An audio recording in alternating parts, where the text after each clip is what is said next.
In 1817, on a remote farm in Robertson County, Tennessee, the Bell family began experiencing strange and terrifying events that would later become one of the most chilling and well-known supernatural tales in American history.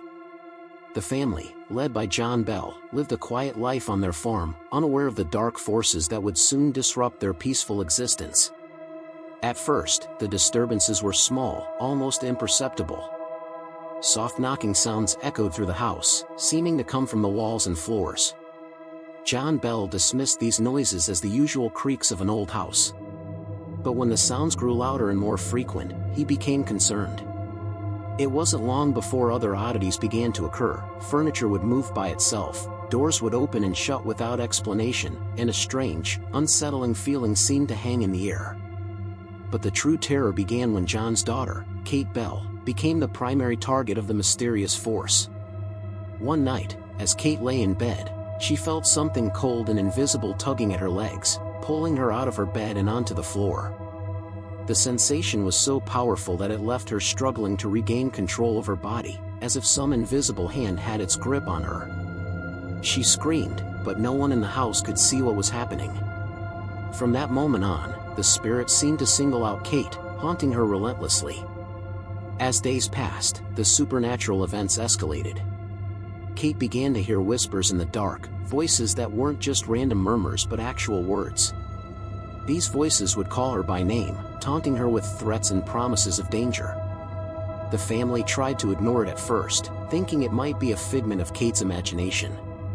But as the days turned into weeks, it became clear that something much more sinister was at play.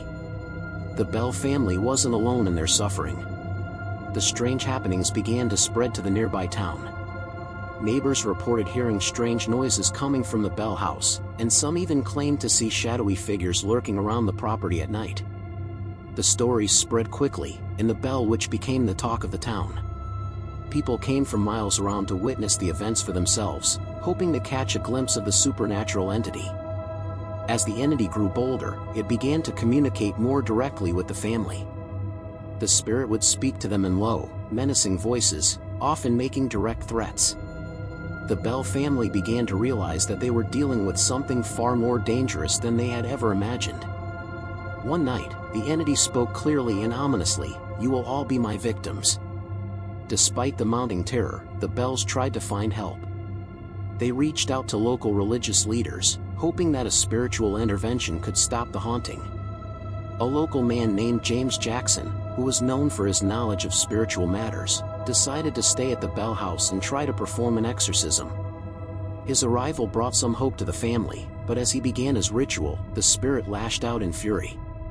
James Jackson fell ill, complaining of sharp pains and debilitating weakness.